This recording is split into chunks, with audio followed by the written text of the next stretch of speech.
জমি দখল কাটমানি নেওয়া, আবাস যোজনায় দুর্নীতি থেকে শুরু করে খুনের মামলায় জড়িত থাকার মতো গুরুতর অভিযোগ উঠল তৃণমূল নেতার বিরুদ্ধে। সোমবার ইসলামপুর থানার আগডিমটি খুন্তি অঞ্চলের ভুজাগাঁও হাট এলাকায় স্থানীয় তৃণমূল নেতা আব্দুল সুবহানকে ঘিরে একাধিক অভিযোগ তুলে ক্ষোভ উগরে দেন স্থানীয় বাসিন্দাদের একাংশ। অভিযোগের বিষয়ে আব্দুল সুবহানের বক্তব্য জানতে তার বাড়িতে গেলে দেখা যায় বাড়ি তালাবন্ধ। স্থানীয় বাসিন্দাদের দাবি, দীর্ঘদিন ধরেই পরিবারকে নিয়ে বাড়ি ছাড়া রয়েছেন তিনি। আর এই ঘটনায় আব্দুল সুবহানের বিরুদ্ধে প্রশাসনিক পদক্ষেপ গ্রহণের দাবি জানিয়েছেন স্থানীয়রা।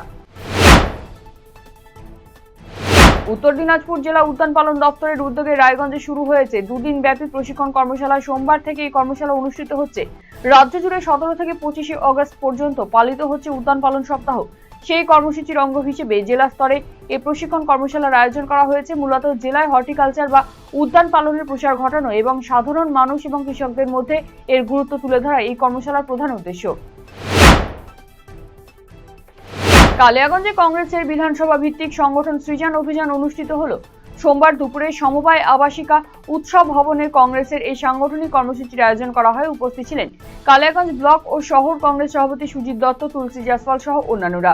প্রয়াত প্রাক্তন সাংসদ প্রিয়রঞ্জন দাশমুন্সির ছবিতে মাল্যদান করে অনুষ্ঠানের সূচনা করা হয়।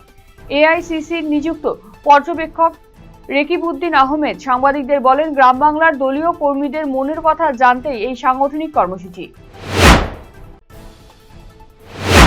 মৎস্য চাষে চাষীদের স্বনির্ভর করার লক্ষ্যে উদ্যোগী হল মালদা জেলা মৎস্য দপ্তর।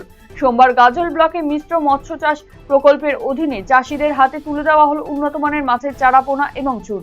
মৎস্য দপ্তর সূত্রে জানা গিয়েছে, এদিন 5 জনের মধ্যে 3 জন উপভোক্তাকে দেওয়া হয়েছে রুই, কাতলা এবং মৃগেল মাছের পোনা। প্রত্যেকে 2500টি করে চারা, পোনা এবং পুকুর প্রস্তুত করার জন্য 1 কুইন্টাল 20 কেজি করে চুন দেওয়া হয়েছে। অন্যদিকে বাকি 2 জন উপভোক্তাকে দেওয়া হয়েছে দেশি মাগুর মাছের পোনা।